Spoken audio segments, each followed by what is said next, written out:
호텔 동창회장, 화려한 샹들리에 아래 수십 명이 모여 있었습니다. 짝! 날카로운 손바닥 소리가 울려 퍼졌습니다.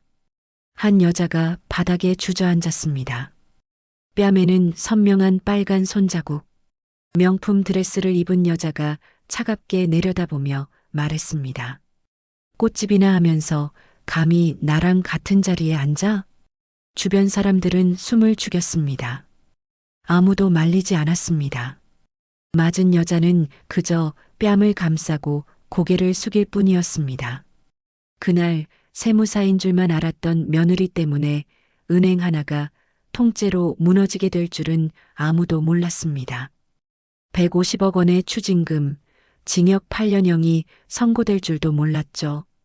이 놀라운 반전의 전체 이야기가 궁금하시다면 구독 버튼을 눌러주세요. 평범해 보이는 사람들의 숨겨진 이야기를 매일 전해드립니다. 자, 그럼 6개월 전으로 돌아가 보겠습니다. 박미영은 새벽 5시면 꽃집 문을 열었습니다. 민들레 꽃집, 동네 골목 한 구석, 20년째 한 자리를 지키는 작은 가게였죠. 사장님, 오늘도 장미 20송이요. 단골 손님이 들어왔습니다. 미영은 환하게 웃으며 꽃을 골랐습니다. 하나하나 정성껏 포장하는 손길이 익숙했습니다. 매출은 크지 않았습니다. 하루 벌어 하루 사는 삶이었죠. 하지만 세금만큼은 정확하게 신고했습니다. 20년 동안 단 한 번도 체납한 적이 없었습니다. 저녁이 되면 며느리 수아와 아들 민준이 돌아왔습니다. 수아는 집에서 노트북으로 일했습니다. 민준은 대한은행 강남지점에 다니는 평범한 은행원이었죠. 오늘 어땠어? 민준이 수아에게 물었습니다.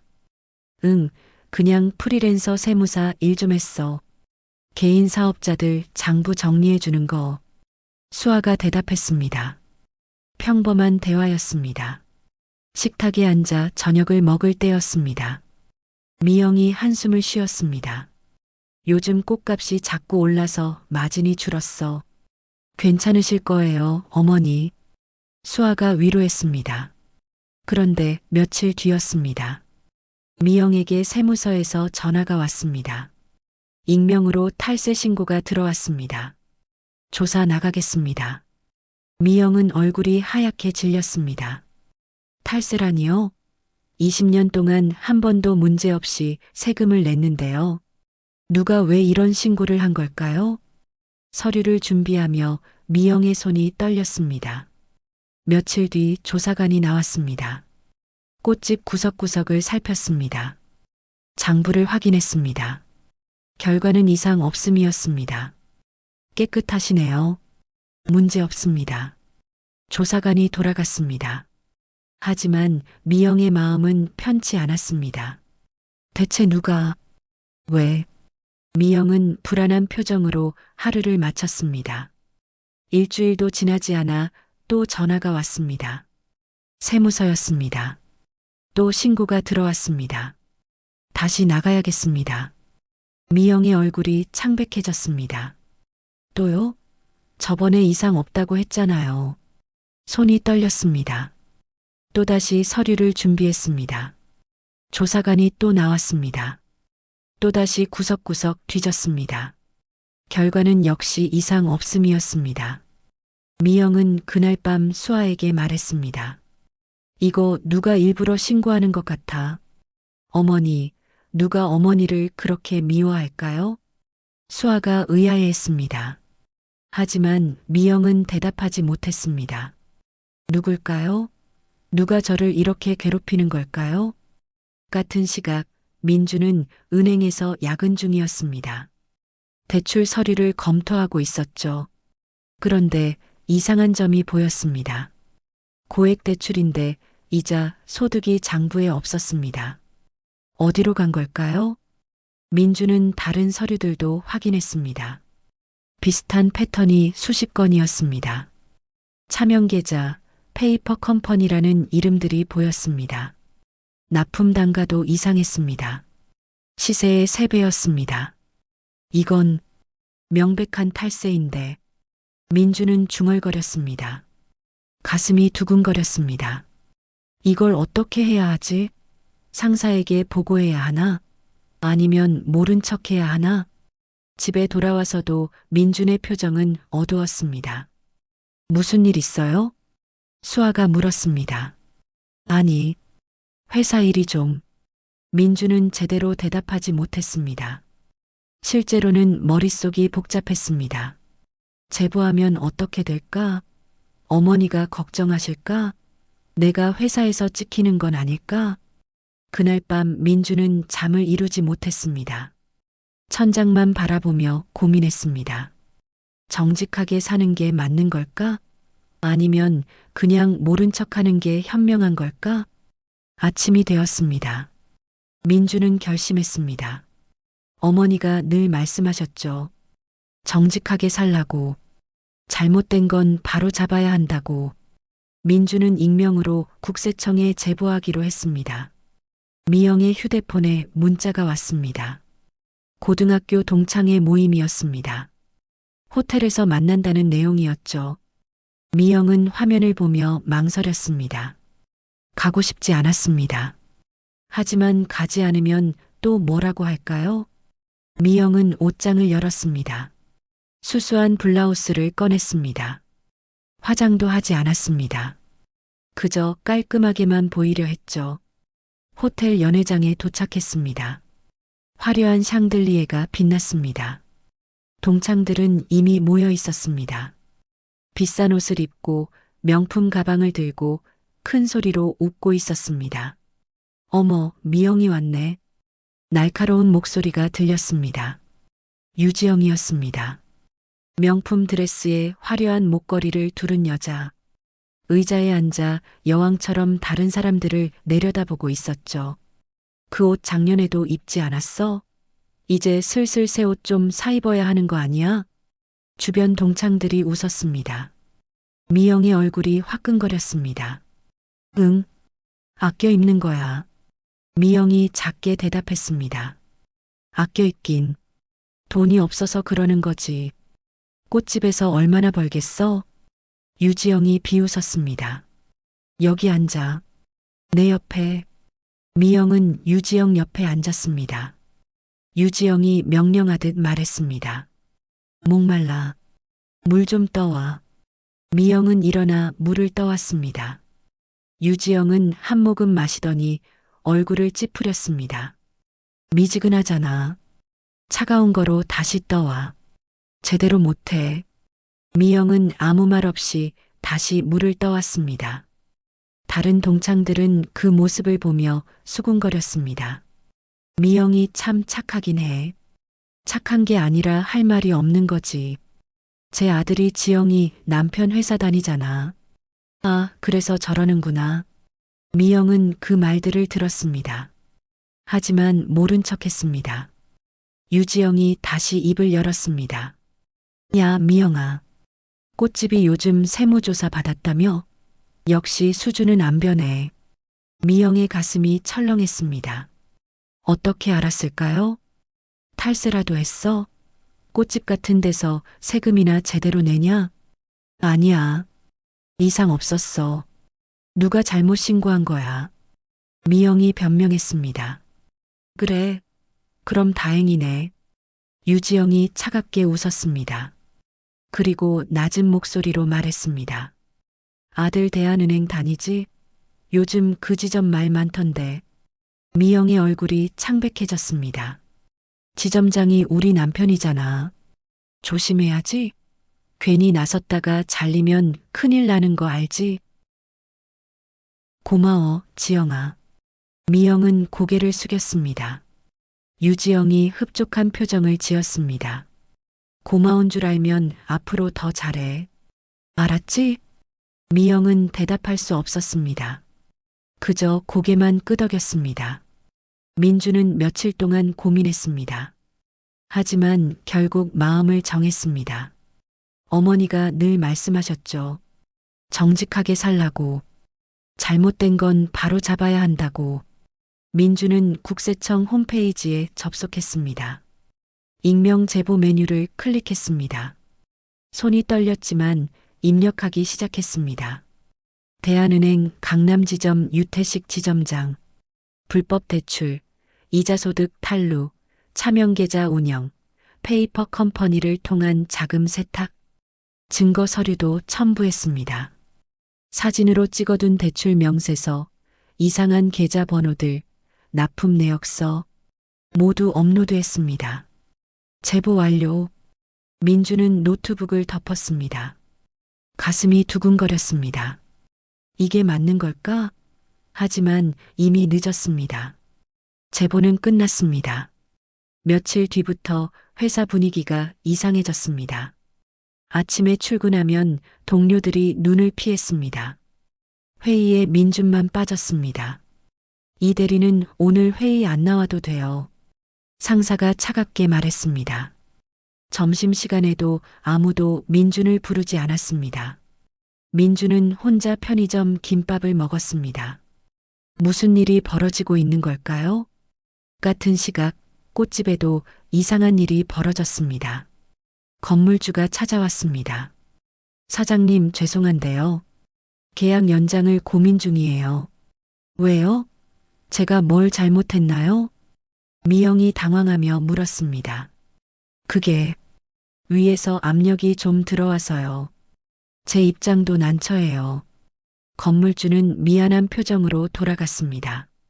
미영은 그 자리에 주저앉았습니다. 그날 저녁 세 사람은 식탁에 둘러앉았습니다. 모두 어두운 표정이었습니다.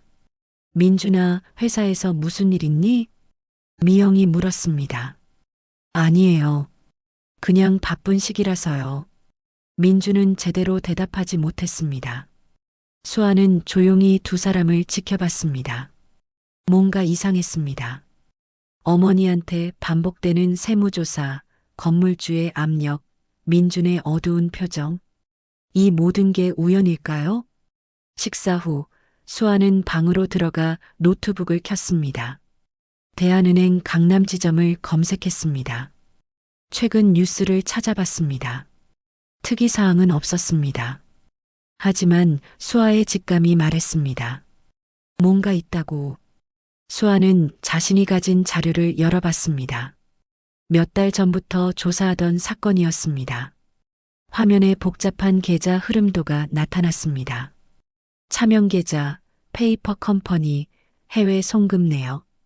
이건 단순 탈세가 아니야. 수아가 중얼거렸습니다. 자금 세탁 구조인데 그것도 아주 치밀한. 수아의 눈빛이 차갑게 변했습니다. 화면을 계속 들여다봤습니다.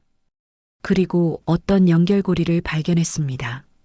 대한은행 강남지점, 유태식 지점장. 설마. 수아는 다시 자료를 확인했습니다. 틀림없었습니다. 민준이 문을 두드렸습니다. 뭐 보고 있어? 아, 그냥 의뢰받은 사건이에요. 수아는 재빨리 노트북을 덮었습니다. 아직은 말할 때가 아니었습니다. 민준의 제보로 국세청이 움직이기 시작했습니다. 내사팀이 은행 주변을 탐문했습니다. 하지만 유태식 지점장은 이미 눈치챘습니다. 그날 밤 유태식은 긴급하게 움직였습니다. 핵심 계좌들을 폐쇄했습니다. 중요 서류를 폐기했습니다. 페이퍼 컴퍼니도 청산 절차에 들어갔습니다. 증거만 없으면 괜찮아. 유태식은 차갑게 웃었습니다. 며칠 뒤 국세청 본청에서 전화가 왔습니다. 조사팀장이 수화기를 들었습니다. 이 건 더 이상 건드리지 마시오. 정치권이랑 연결되어 있습니다. 고위층의 목소리였습니다. 하지만 증거가. 보류하시오. 이건 명령입니다. 전화가 끊어졌습니다. 팀장은 한숨을 쉬었습니다. 수아를 불렀습니다. 수아 씨, 이번 거는 다른 팀에 넘깁시다. 왜요? 증거가 충분한데요. 수아가 항의했습니다. 위에서 내려온 결정이야. 어쩔 수 없어. 수아는 책상으로 돌아와 주먹을 쥐었습니다. 좌절감이 밀려왔습니다. 민준의 상황은 더 악화되었습니다. 상사가 직접 불렀습니다.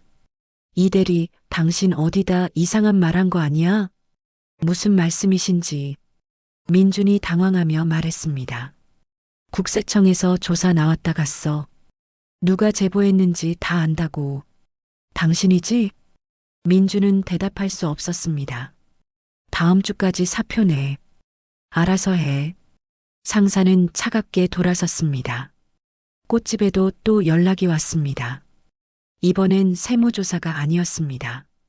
소방점검, 위생점검이 한꺼번에 들어왔습니다. 이건 너무 심한 거 아니에요? 미영이 울먹였습니다. 신고가 계속 들어오니 어쩔 수 없어요. 담당자가 미안한 표정으로 말했습니다. 그날 저녁 세 사람은 식탁에 앉았습니다. 아무도 밥을 제대로 먹지 못했습니다. 제가 잘못했어요. 민준이 고개를 숙였습니다. 괜히 나섰어요. 어머니만 더 힘들게 했어요. 아니야. 내 잘못이 아니야. 미영이 눈물을 흘렸습니다. 수아만 조용히 두 사람을 지켜봤습니다. 주먹을 꽉 쥐고 있었습니다. 더 이상 참을 수 없었습니다. 며칠 뒤 미영에게 또 문자가 왔습니다. 동창회 모임이었습니다. 같은 호텔이었죠. 미영은 가고 싶지 않았습니다. 하지만 유지영이 직접 전화했습니다. 안 오면 아들 회사에서 어떻게 될지 몰라. 미영은 어쩔 수 없이 호텔로 향했습니다. 같은 시각, 같은 호텔 다른 층에서는 국세청 고위 관계자 회의가 열리고 있었습니다. 수아도 그곳에 있었습니다. 정장 차림으로 서류를 들고 회의실에 들어갔죠. 가족들은 몰랐습니다. 수아가 오늘 여기 온다는 것을. 동창회장에서 미영은 또다시 유지영의 심부름을 했습니다. 물을 떠다 주고 가방을 들어주고 의자를 옮겼습니다. 2시간이 넘게 계속됐습니다. 미영은 점점 몸이 안 좋아졌습니다. 어지러웠고 속이 메스꺼웠습니다. 더 이상 참을 수 없었습니다. 지영아, 미안한데 나 몸이 좀 안 좋아서 먼저 가야 할 것 같아. 미영이 조심스럽게 말했습니다. 유지영의 얼굴이 일그러졌습니다. 뭐, 지금 가겠다고? 정말 몸이. 니까지 어디서 감히 나를 무시해? 유지영이 자리에서 벌떡 일어났습니다. 주변이 조용해졌습니다. 내가 너한테 얼마나 잘해줬는데. 아들 회사 다니게 해주고 세무조사도 봐주고. 지영아. 그 순간이었습니다. 짝! 유지영의 손이 미영의 뺨을 세게 때렸습니다. 미영은 바닥에 주저앉았습니다.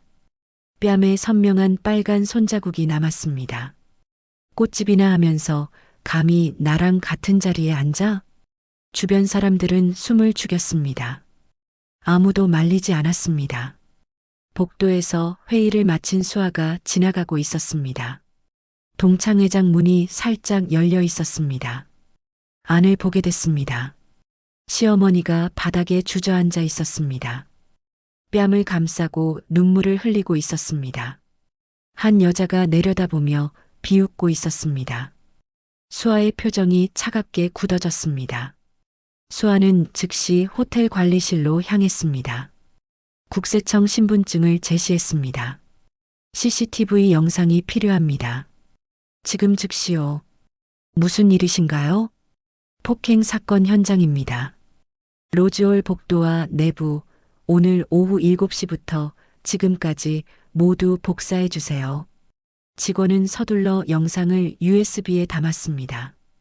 수아는 영상을 받아 호주머니에 넣었습니다. 집으로 돌아왔을 때 미영은 이미 도착해 있었습니다. 뺨에 손자국이 남은 채였습니다. 어머니, 민준이 놀라 달려왔습니다. 얼굴이 왜 그래요? 아니야. 그냥 넘어져서. 미영이 변명했습니다. 수아가 조용히 두 사람 앞에 섰습니다. 어머니, 민준 씨. 제가 사실 말씀드릴 게 있어요. 두 사람이 수아를 바라봤습니다. 프리랜서 세무사가 아니에요. 민준이 당황하며 물었습니다. 그럼 뭔데? 수아는 천천히 입을 열었습니다. 저는 국세청 조사관이에요. 두 사람은 얼어붙었습니다. 국세청 조사관이라고요? 수아가 계속 말했습니다. 제가 6개월 전부터 대한은행 강남지점 탈세 혐의를 조사하고 있었어요. 민준의 눈이 커졌습니다. 그럼 내가 제보한 거, 네. 민준 씨가 제보한 내용이랑 제 조사 내용이 정확히 일치했어요. 수아는 USB를 꺼냈습니다. 그리고 오늘 어머니가 폭행당한 장면 CCTV에 다 찍혔어요. 제가 반드시 지켜드릴게요. 다음 날 수아는 국세청 본청으로 향했습니다. 국장실 문을 두드렸습니다. 들어오시오.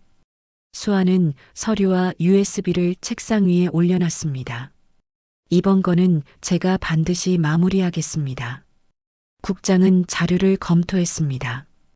폭행 증거, 탈세 증거, 모든 것이 명확했습니다. 특별조사팀 투입 승인하겠네. 며칠 뒤 대한은행 강남지점 앞에 여러 대의 차량이 섰습니다. 국세청 조사관들이 일제히 내렸습니다. 수아가 앞장섰습니다. 직원들이 당황했습니다.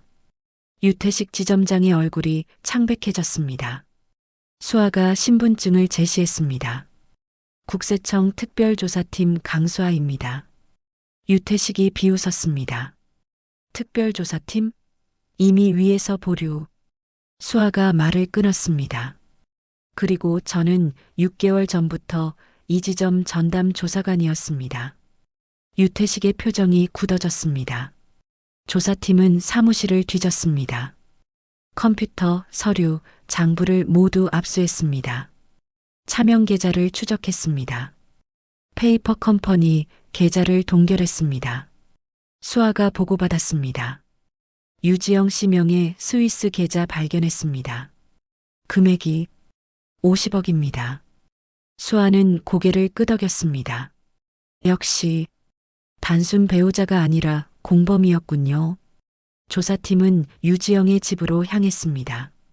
초인종을 눌렀습니다. 유지영이 문을 열었습니다. 이게 무슨 짓이야? 수아가 차갑게 말했습니다. 유지영 씨, 특정범죄가중처벌법상 탈세 및 자금 세탁 혐의로 체포합니다. 난 그냥 이름만 빌려준 거야. 해외 계좌 관리하신 건 본인 맞죠? 이건 명백한 공범입니다. 수갑이 채워졌습니다. 유지영은 소리쳤지만 소용없었습니다. 유태식도 사무실에서 체포됐습니다. 유태식 씨 150억대 탈세 및 자금 세탁 혐의로 체포합니다. 당신들, 내가 누구랑 연결되어 있는지 알아? 수아는 차갑게 웃었습니다. 압니다. 그래서 특별조사팀이 투입된 겁니다. 모든 증거가 확보됐습니다. 법정이 열렸습니다. 피고인석에는 수갑을 찬 유태식과 유지영이 앉아 있었습니다. 방청석에는 미영과 민준이 있었습니다. 수아가 증인석에 섰습니다. 피고인 유태식은 3년에 걸쳐 82억 원을 횡령했습니다. 차명 계좌와 페이퍼 컴퍼니를 통해 자금을 세탁했고 해외 계좌로 은닉했습니다. 수아의 설명은 명확했습니다. 그리고 피고인 유지영은 단순 배우자가 아닙니다. 해외 계좌를 직접 관리했고 자금을 인출했습니다. 명백한 공범입니다. 검사가 CCTV 영상을 틀었습니다. 유지영이 미영을 하녀처럼 부리고 결국 뺨을 때리는 장면이 나왔습니다. 방청석에서 탄식이 흘렀습니다. 미영도 증인석에 섰습니다. 저는 고등학교 때부터 유지영 씨에게 괴롭힘을 당했습니다. 졸업 후에도 계속됐습니다. 미영의 목소리가 떨렸습니다. 아들 때문에 참았습니다. 하지만 이제는 알겠어요. 참는 게 미덕이 아니라는 걸요. 유지영이 마지막 변론에서 일어났습니다. 미영을 보며 울먹였습니다. 미영아, 정말 미안해. 넌 가난해도 세금도 당당히 내고 진짜 가족도 있고 행복해 보였어. 유지영이 눈물을 흘렸습니다. 나는 돈만 있었어. 그게 너무 싫었어. 내가 부러웠어.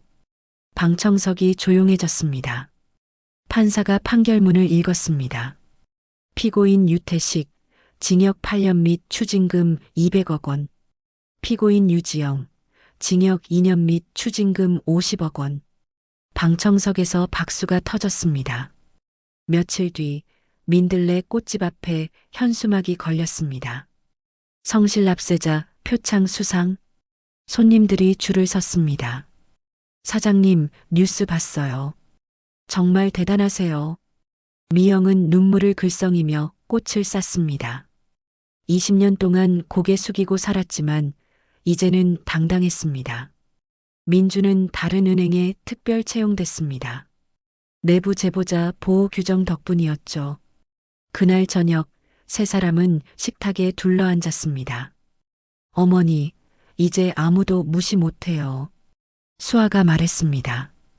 고마워, 수아야. 내가 있어서 우리 가족이 다시 일어설 수 있었어. 미영이 두 사람의 손을 잡았습니다.